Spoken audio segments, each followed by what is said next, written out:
Pare.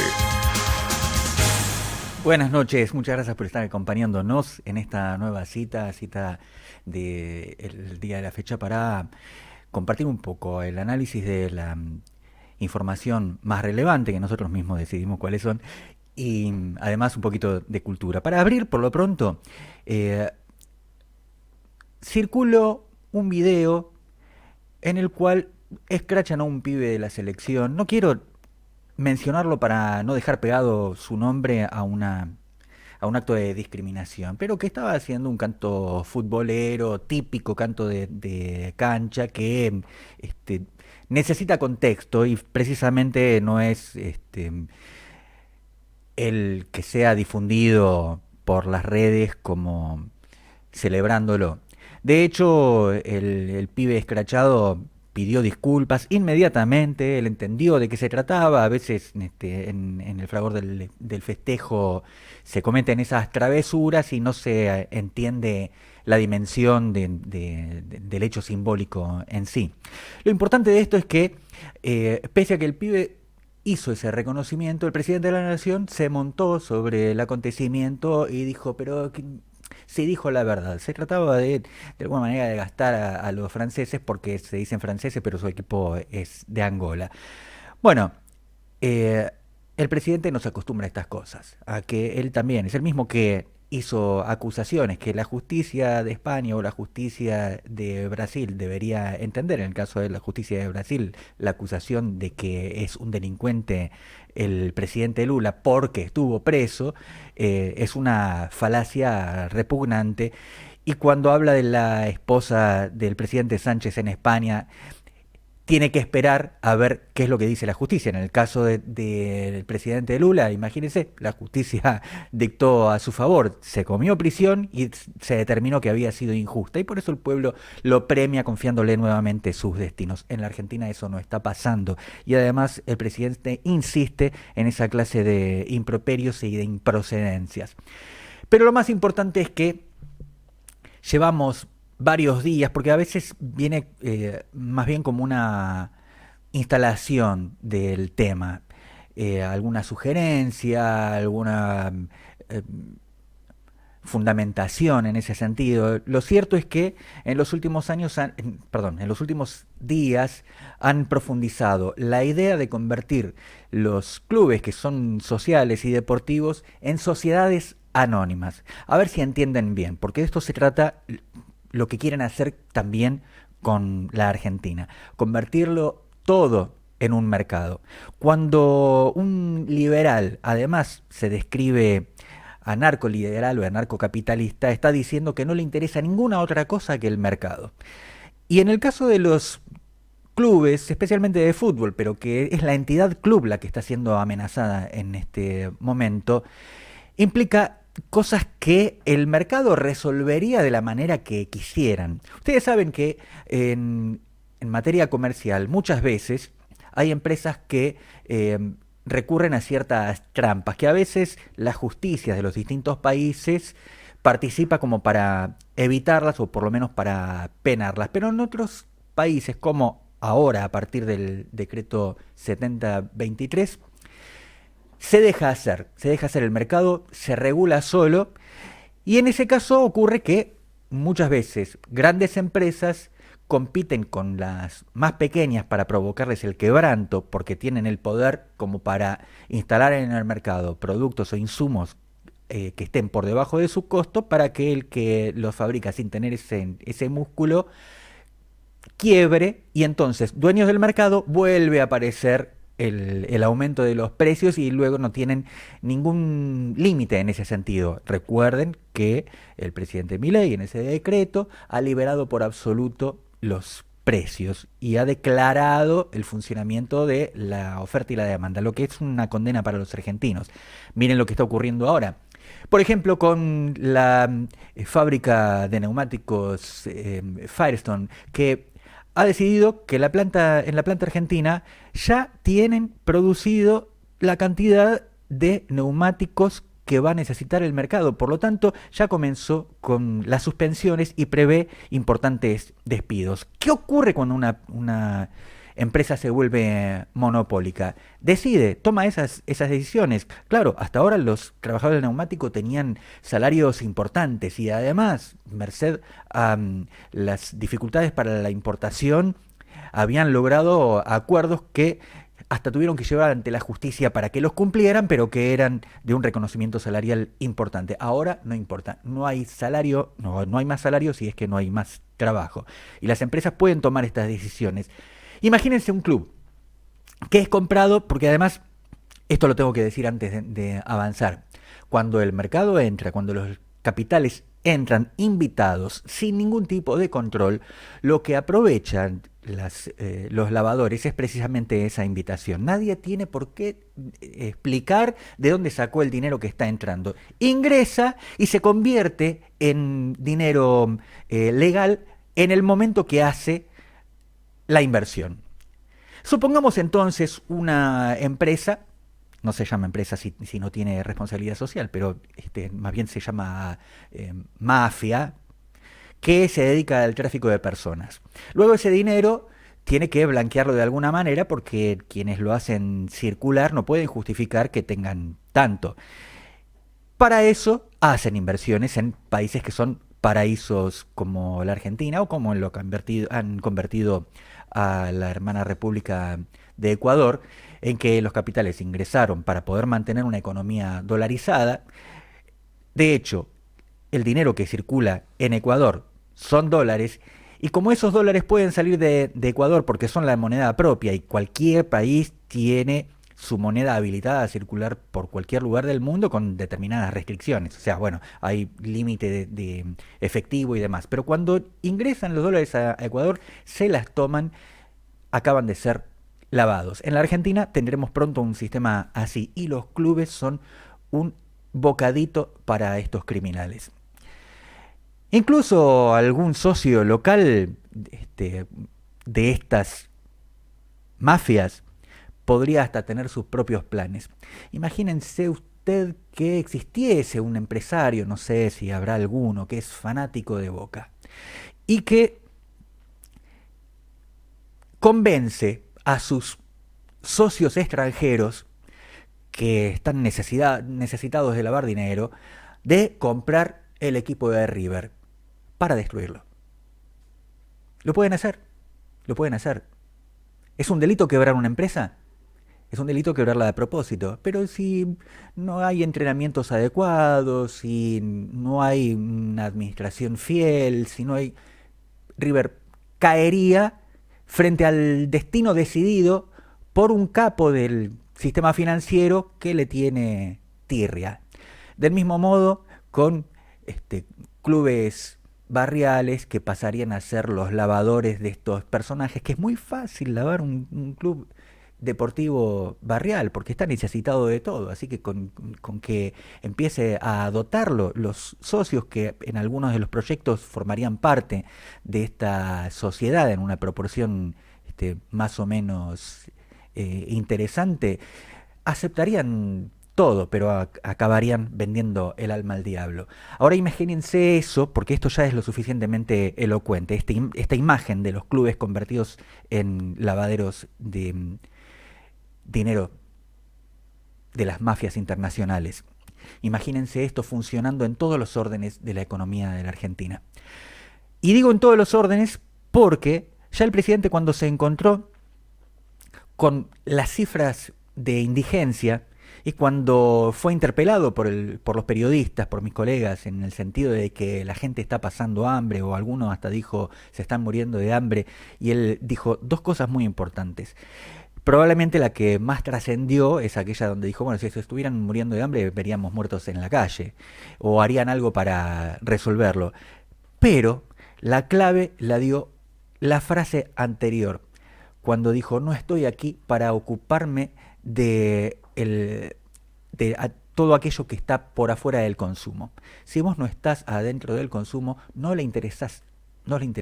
Y en esta economía que padecemos, porque gracias a la timba que están realizando, logran un equilibrio ficticio sostenido en recesión, cada vez va a ser menos. Cuando las pequeñas empresas están cerrando y las más grandes ya están decidiendo cerrar, mudarse, irse. Entonces estamos en un problema económico. Porque ¿qué representa la economía? En todos los países es así. Y por eso el flagelo de la inflación. El dinero que circula representa la capacidad económica de un país, medida en productos, en servicios y en recursos. La Argentina es riquísima en recursos, pero no los cuenta. No los cuenta ¿por qué? Porque el sistema financiero internacional no quiere. Claro, para fundar una empresa como cuando se fundó Aerolíneas Argentinas, o fundar una empresa como cuando se fundó YPF, o cuando se fundó los Altos Hornos Appla y la siderurgia argentina, el Estado lo hizo porque estaba dispuesto a pasar décadas para amortizarlo. Ahora, el capital extranjero está apurado en este modelo de financiarización de la economía, está apurado en sacar sus dividendos. Y para eso no va a fundar una empresa, lo que va a hacer es hacerse de una, sin reconocer todo el esfuerzo que dio a una sociedad durante décadas, porque un caprichoso, porque un delincuente ha decidido quitarnos el plato de la mesa a los argentinos. Bienvenidos, una vez más, Ahí se nos vino la noche.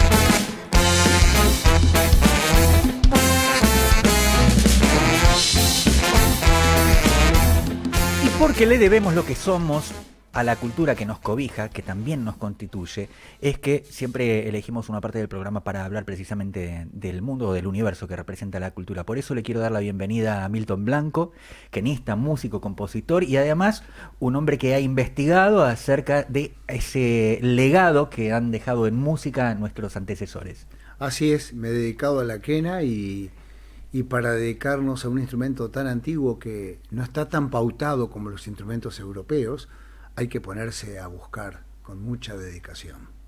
Me contaron que tuviste la oportunidad de reproducir una quena que precede a los años de la colonia. Sí. Aquí hay una réplica, para los que pueden ver la imagen, de un instrumento que está expuesto en un museo de la ciudad de Buenos Aires, en el Museo Etnográfico de la calle Moreno 350, en la planta alta. Dentro de una vitrina había 8 de estos instrumentitos, y una vez los vi y me sentí muy interesado al percibir que uno de ellos tenía la embocadura, la parte que uno usa para producir el sonido, idéntico a los actuales. Ajá. Los otros no, uno solo. Y dije, qué extraño. Eso me llamó la atención. Pasaron los años, me fui convirtiendo en el visitante molesto del Museo Etnográfico, preguntando cosas raras, y hasta que finalmente conseguí los permisos para estudiarlos de cerca. Fui con un luthier amigo, Ángel San Pedro, los medimos, hay mucho para contar de ese encuentro, e hicimos réplicas. Con una de las réplicas yo me he familiarizado mucho y he hecho música para esa réplica. Contanos cómo es esto. ¿Vos ya investigabas y te dedicaste a la música o eras músico y encontraste el interés sobre este recurso antropológico de encontrarte con nuestros yo antes de estudiar quena ya era maestro nacional de música, ya estaba trabajando. En el año 92, el año del 5º centenario del llamado descubrimiento de América, me dediqué a la quena. A partir de ahí, notaba que los instrumentos que yo tocaba, incluso los de viento, con los que se pueden tocar folclore, le faltaba algo, y dije, bueno, acá me está faltando una voz con un timbre especial, y fue la quena. Fui al Centro Colla a estudiar quena. Como flautista uno está acostumbrado que hay partituras de todos los géneros que uno puede conseguir, que hasta los amigos tienen y los profesores, pero con un instrumento latinoamericano, precolombino, no estaba ese material en aquellos años para encontrar, así que podía imitar a los que ya habían grabado cosas que no lo hice, Estuve indagando hasta que encontré personas que tenían grabaciones hechas en los pueblos, en aldeas, en las montañas, y desde allí se podía explorar el material y hacer arreglos y nuevas cosas. Era ir al lugar, como hizo Leda Valladares con las coplas, ir a los cerros, escuchar lo que pasaba allí y luego contarlo en casa. Eso fue lo que estaban haciendo algunos músicos de las bandas de música andina, digamos. Y bueno, me llevó un tiempo acercarme a eso, pero lo conseguí. En ese mismo camino y la curiosidad está esto de haber visto en la vitrina del museo estos instrumentos y seguir por el mismo camino viendo a dónde conduce. Es como haber tomado un hilo que te llevaba, que te guiaba dentro del laberinto, porque apasionarse sin saber de dónde viene, esto te permitió a vos ir metiéndote en la historia del instrumento. Claro, sí. No sabemos en Buenos Aires muy claramente qué es una quena, una flauta abierta en los dos extremos y que se acomoda en los labios y es muy difícil producir el sonido.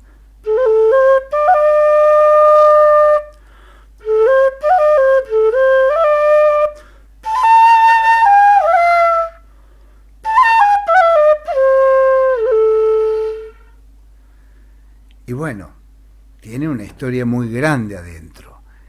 Curiosamente, cuando se habla de folclore, solemos decir y aceptar, porque es cierto que un tercio, no sé de qué tamaño el corte de la torta, un tercio es de origen europeo, otra parte es africana y la otra es aborigen.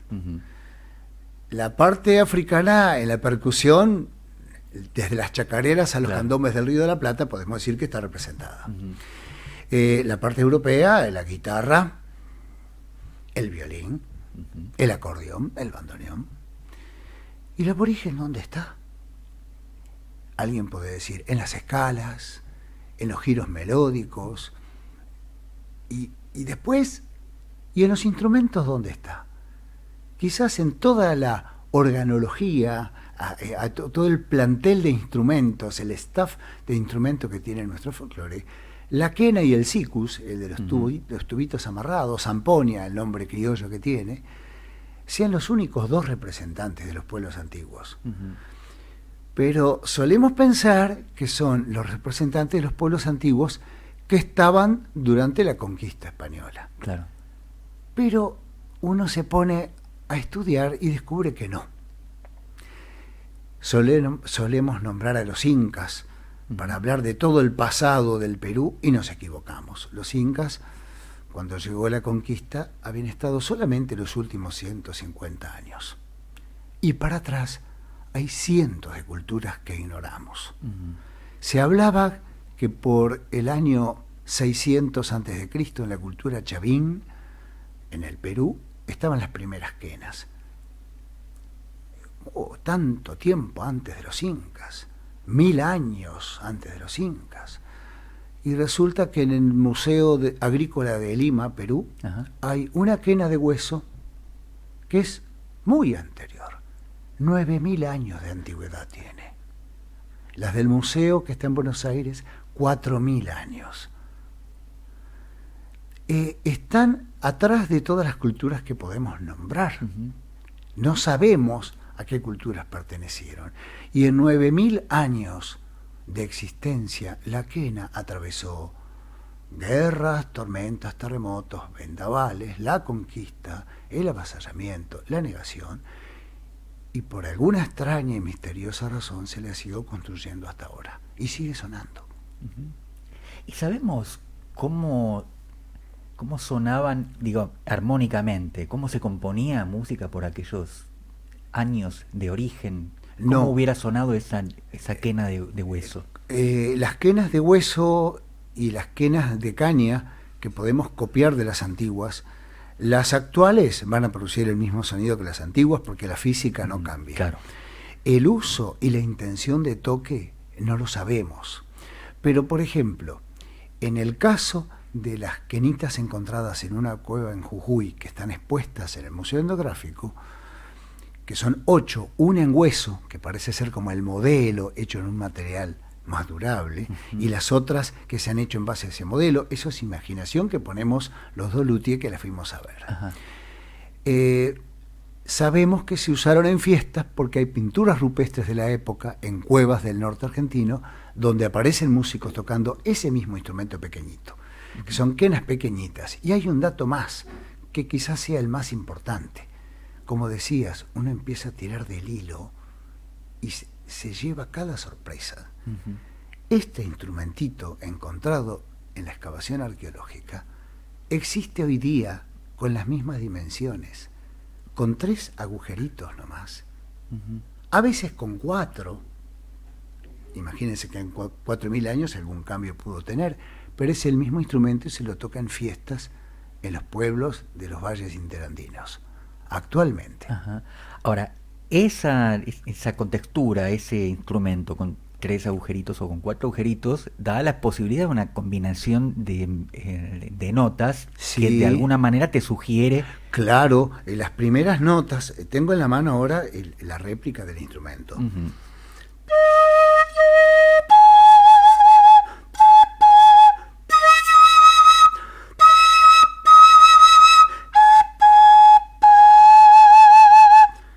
Esas notas que nos remiten a las bagualas de Salta son las notas que la física de la naturaleza nos proporciona en primer lugar.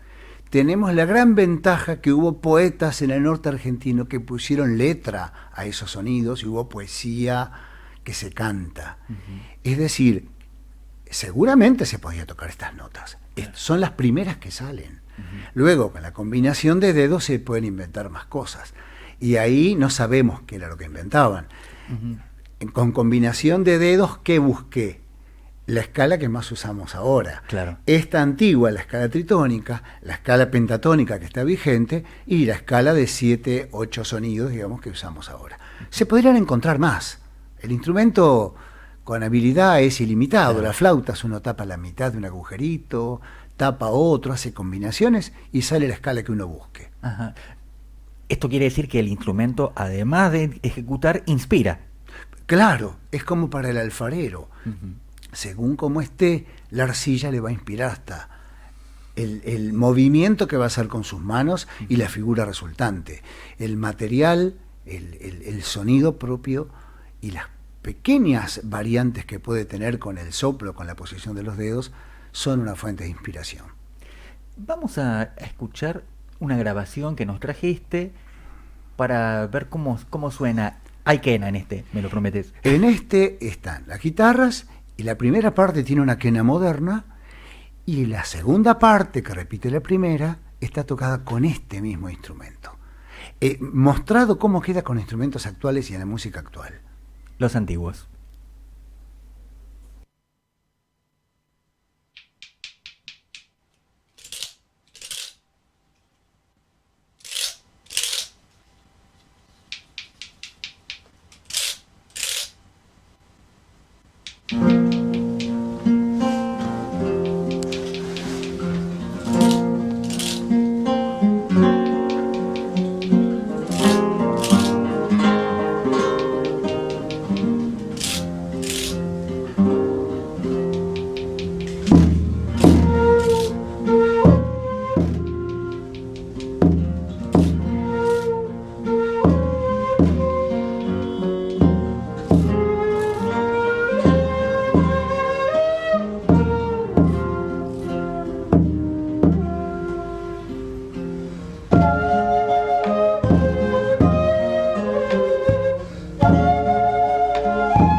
Milton Blanco, yo no sé si esta sensación la compartirá la mayoría de quienes nos están escuchando ahora, pero hay una especie de capacidad mágica que tiene la música de llevarte a momentos de la historia o a lugares lejanos que uno los percibe y hasta hace imagen de eso. Sí, la música, los aromas son muy motivadores para que se disparen cosas. Y lo más curioso es que muchas veces se disparan cosas que uno no vio jamás. Claro. Y eso es lo más mágico, ¿no? Porque uno imagina paisajes, situaciones, personas que jamás vio. Esa es la parte mágica. Por eso debe ser que la música ha persistido tantos milenios en la humanidad. También es un llamado de atención escuchar una obra así, que suena simple al oído y que es sofisticada en la composición y en la ejecución, donde participan otros sonidos que comparten con la música y que no tienen nada que envidiar a muchos géneros que han surgido miles de años después. Claro, es que los elementos son los mismos. Se puede hacer música con instrumentos de viento modernos o antiguos y pueden convivir. Acá en esta grabación hice convivir la quenita réplica de la quena arqueológica con dos quenas modernas, con guitarra y percusiones. ¿Cómo decidiste diseñar el clima que le dimos? Porque escuchamos otros sonidos que no eran los instrumentos. La percusión tiene unos agregados que se relacionan con el estudio que tuve que hacer del informe arqueológico, porque las quenas no fueron encontradas aisladas, estaban en un fardo de paja que estaba resguardado como en un baúl de piedra con una tapa hermética, por eso se preservaron 4000 años. Y en ese baúl, por llamarlo, en ese fardo, había algo que tenía que ver con la vida diaria de las personas que habían usado estos instrumentos. Había ropa, había herramientas de trabajo, había bolsitas de cuero con un cordoncito ajustable que guardaba pigmentos, piedras molidas con distintos colores, había agujas de coser, y me estudié todo el material buscando a ver si había herramientas con las cuales pudieran haber agujereado las quenas. No las encontré, encontré otras cosas. Solo vi las fotografías de esto, leí las descripciones, todos los códigos que usan los arqueólogos, y luego dije, bueno, algunos de estos objetos voy a tener que ponerlos en la música. Entonces busqué en casa que tenía de otras culturas unas puntas de flechas y unos pedazos de cuarzo y de otras piedras, y con eso hicimos la ambientación de esta vidala, como que hay gente trabajando la piedra, la madera u otros materiales, y bueno, la hicimos coincidir con la rítmica de lo que estábamos grabando. Hermoso, hermoso. Recuerdo el último arca, o el más llamativo de los últimos años, que fue en 1976 la sonda Voyager 6, que recopiló Carl Sagan. Sí. Pero nuestros hermanos de hace 4000 años hicieron, según tu descripción, un arca para contarnos a nosotros que la encontramos 4000 años después. Es como una cápsula del tiempo, eso es lo que siempre comento. Es eso lo que me llamó la atención. Vamos a imaginar, alguien llega a ese lugar un día y encuentra que esa población había muerto o se habían ido, y guarda todas las pertenencias en ese cofre, por llamarlo de alguna manera, para preservar esa memoria. O no sé con qué otra intención se pudo haber hecho. Claro. Porque no era un contexto funerario, me dicen los arqueólogos, y está claramente. Los únicos huesos que hay ahí son huesos de animales que se usaron para hacer herramientas. Esa cultura no había descubierto inventado la cerámica todavía. Es precerámica, no sabemos el nombre. Está cerca de Humahuaca, pero no tiene nada que ver con todas las culturas que vinieron después, que sí están estudiadas. De ellos no sabemos más que eran precerámicos y que posiblemente, 20 años después se hizo otro estudio, posiblemente sean los primeros pobladores que comenzaron a domesticar llamas. porque en la misma cueva había evidencias que ahí habían tenido guardados en un pequeño corral animales. Me sorprende esta elocuencia, ¿no? Porque además lo que ratifica, o lo primero que ratifica, es el sentido de trascendencia de un hombre en equilibrio con el universo. De otra manera, o sea, claramente sabían que iban a morir y que ese mensaje era para gente que no lo iba a conocer. Es asombroso. Pero no ya sé. Querían participar del futuro. En tal caso, si pensaban que ese material era para ser visto en el otro mundo, lo consiguieron. También es el otro mundo al Sin cual duda. llegaron. Sin duda. Y aquí estamos nosotros para contarlo. Es muy motivador para mí este tipo de cosas. No tenemos partituras antiguas acá. Las que tenemos de épocas coloniales son música española, en realidad. Claro. Suenan a eso. Las he tocado con gran desilusión. No pude encontrar ni nada afro ni nada indígena en las partituras coloniales. Si había algo, lo disfrazaron tanto que no se nota. Y para atrás tenemos los instrumentos. Hay otras personas como yo en otros lugares de Latinoamérica que construye instrumentos copiando instrumentos de museo e imagina una música nueva para esos instrumentos. Por suerte esto es recurrente, ocurre en muchos lugares. Ahora, no nos podría sorprender el hecho de que muchas de las melodías que son ejecutadas popularmente en aquellas zonas de donde provienen estos restos arqueológicos vengan también transmitiéndose de generación en generación y sean milenarias. Claro, especialmente las que más fácilmente se obtienen soplando en tubo. Para los que estudian música, en un tubo cerrado, como el de las zampoñas, como el de los sikus, si uno va probando los distintos sonidos que produce y cortando tubos que se correspondan con esos sonidos, a la primer colección de sonidos que llega es a la escala pentatónica, que se utiliza en muchas partes del mundo, porque la física es igual aquí o en la China. Claro. Entonces se llega al mismo resultado. Luego, los resultados estéticos de lo que se hace con esos sonidos es muy distinto.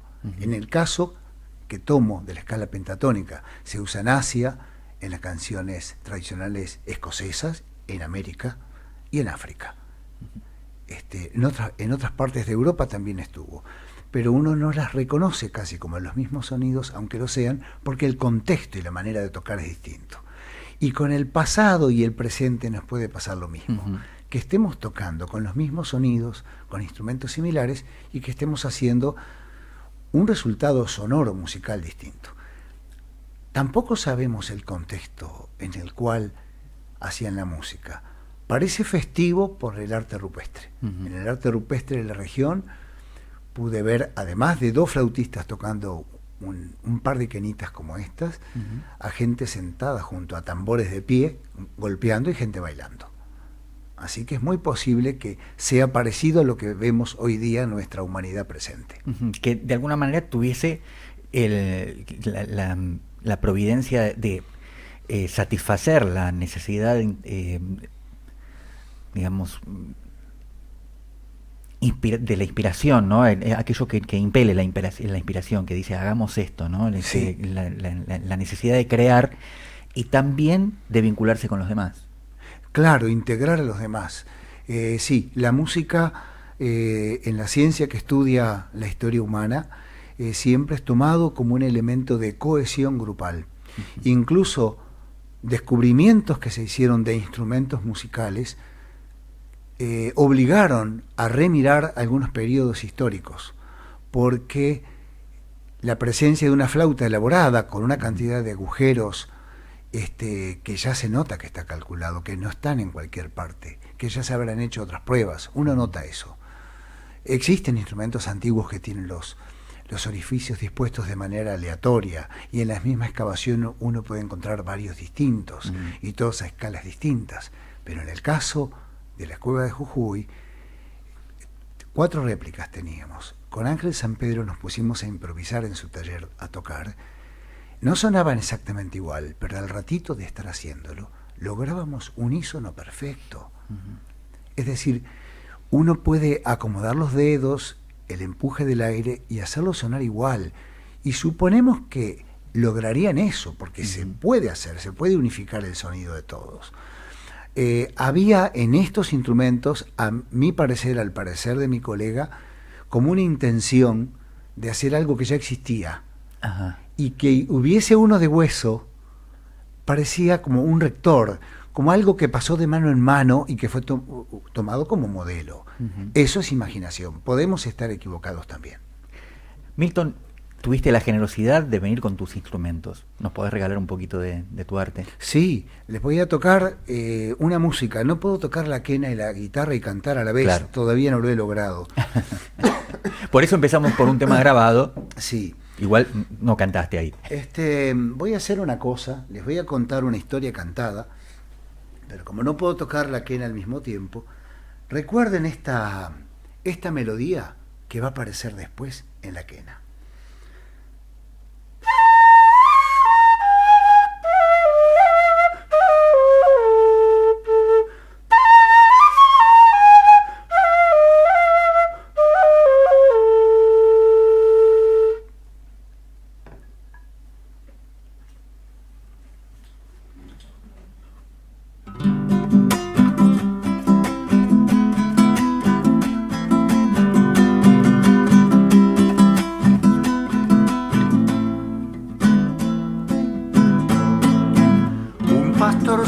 Quiso atrapar al viento, cerca del río oyó su lamento, una caña cortó, dentro se lo llevó y su canto soñó. Canta el deshielo, un murmullo de gotas, crecen las coplas y el cañaveral. Canta el deshielo, un murmullo de gotas, crecen las coplas y el cañaveral.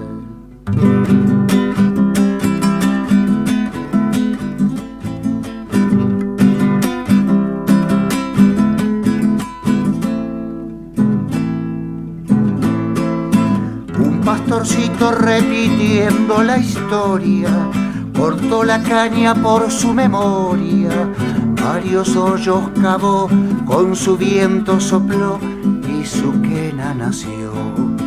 Miles de años sonando la quena, trenza de viento, de risas y penas. Miles de años sonando la quena, trenza de viento, de risas y penas. Gran voz que ayer soñó. Muchas gracias. ¿Vos imaginás así, habiendo nacido el instrumento? Sí, me imagino esta historia como alguien adolescente que sigue el ejemplo de su pueblo y construye instrumentos. Esto es imaginación mía, la canción. Claro. Ese es el grupo de canciones que quiero presentar, que nombran a la quena de una manera u otra. He encontrado leyendas que nombran a la quena y son tan trágicas que decidí inventar otras. No le vaya a contar a nadie, por favor. No, como si no tuviera que quede derecho. Entre nosotros. Pero muy bien. Es importante también eso porque permite advertir que la quena está viva. Exactamente. Hay nuevas cosas que sacar de ella todavía. Todavía. Y hay gente que ha hecho otras músicas nuevas con esto.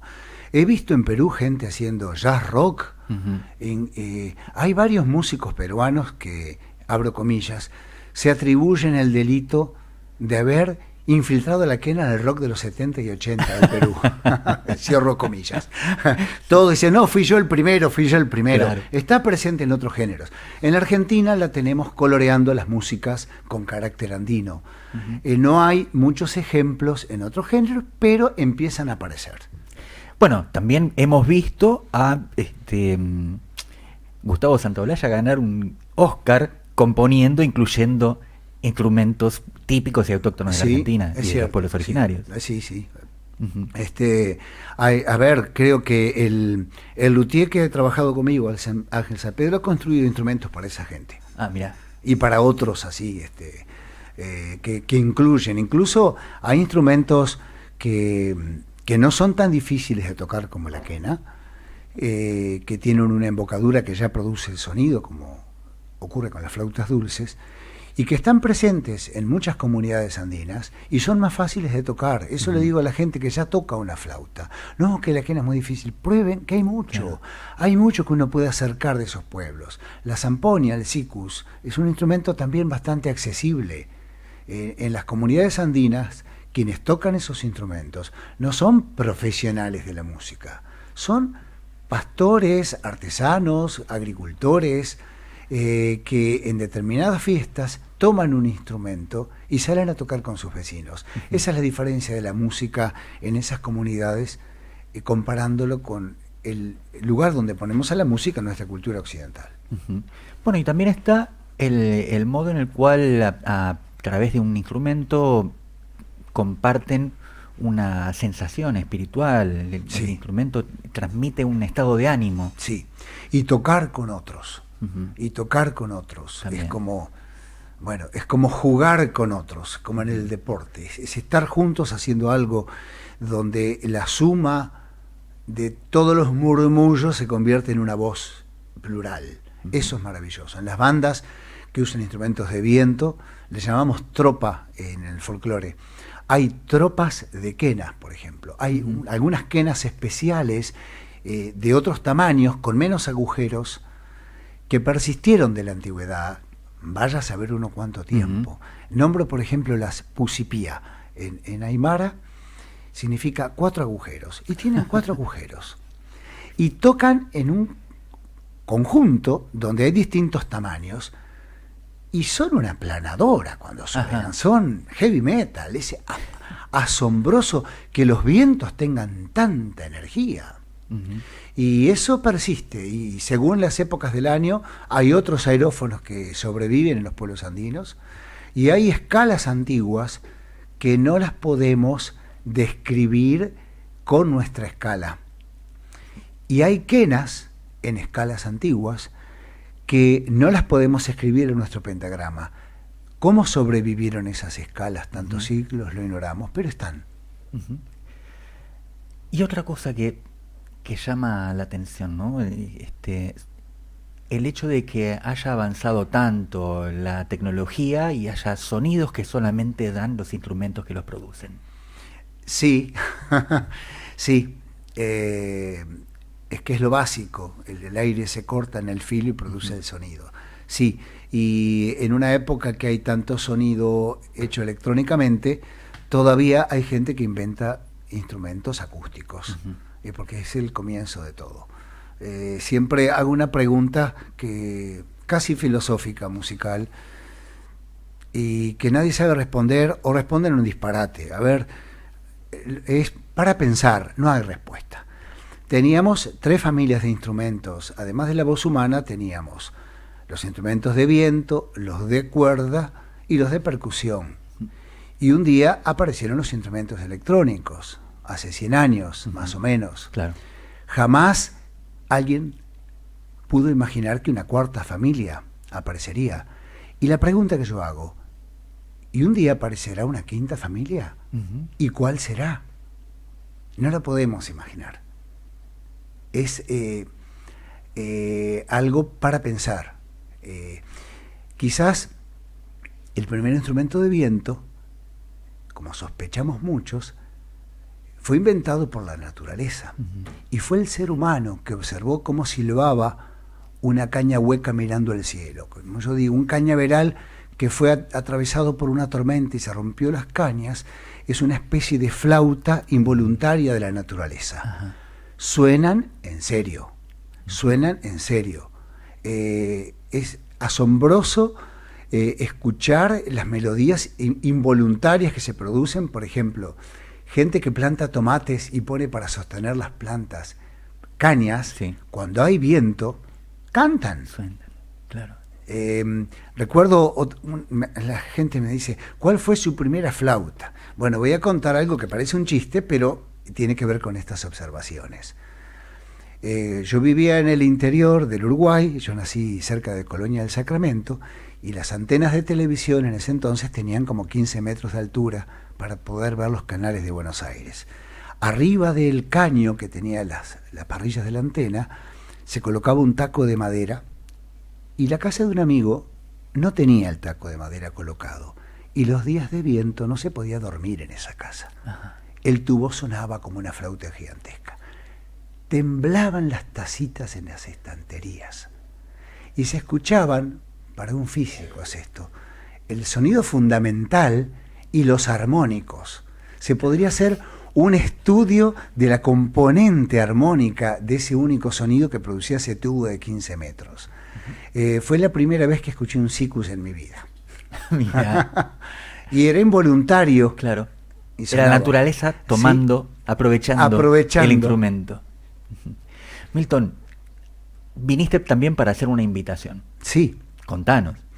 El 3 de agosto vamos a estar precisamente en el mismo museo que les conté antes, donde están las quenas expuestas en el primer piso, y vamos a dar un concierto que va a arrancar con la primera pieza que escucharon, tocada en vivo, Los Antiguos, tocado en la réplica, y luego una colección de canciones, como la que escucharon recién,